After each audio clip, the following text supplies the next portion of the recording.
pikkasen vahvempaa. Ja tässä nyt sitten heistä ensimmäiset, nimittäin viime vuoden Euroopan mestaruuskisojen kympit ja maailmanmestaruuskisoissa 16 tanssineet Juka Orihara, Juho Pirinen. Juka on 24-vuotias Saitamasta, Japanista tietysti kotoisin.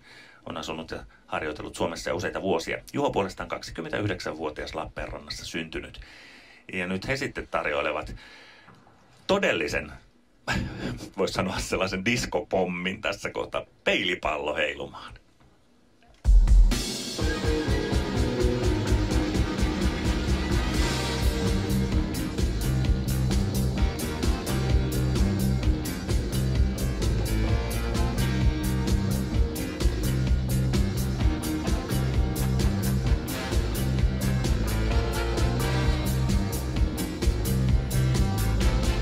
Upealla siirtymällä tähän ensimmäiseen elementtiin Twizzle-sarjaan.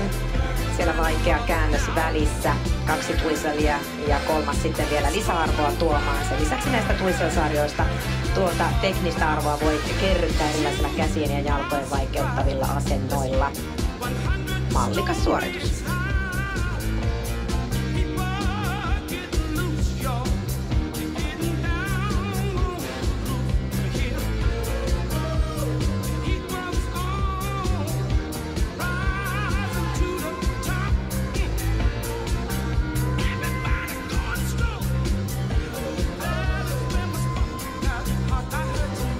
Suoran linjan askelsarja uudesta työtä.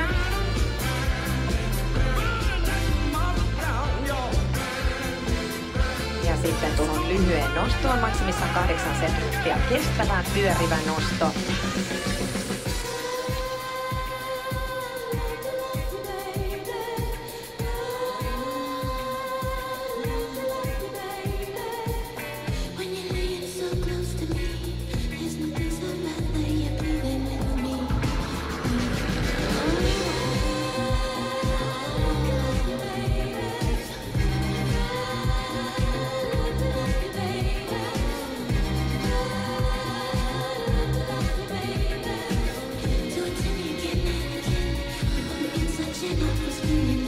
Tuo suoran linjan tai diagonaalissa suoritettava askelsarja luistellaan siis ilman otetta. Sitten tämä rytmitanssin tyyppinen askelsarja otteessa ja tanssi otteessa.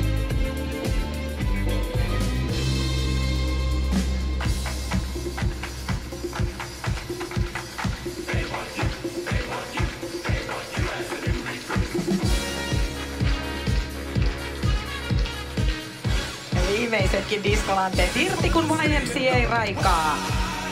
Koreograafinen rytmisarja.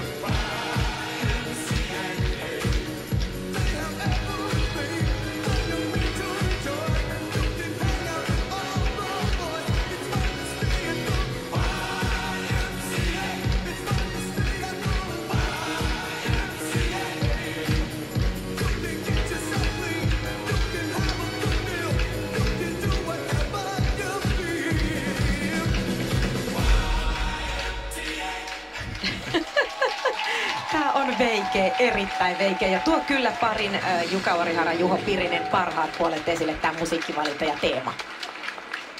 Mä jotenkin hymyilen koko tämän tanssin ajan. Ja se on varsin hyvä merkki.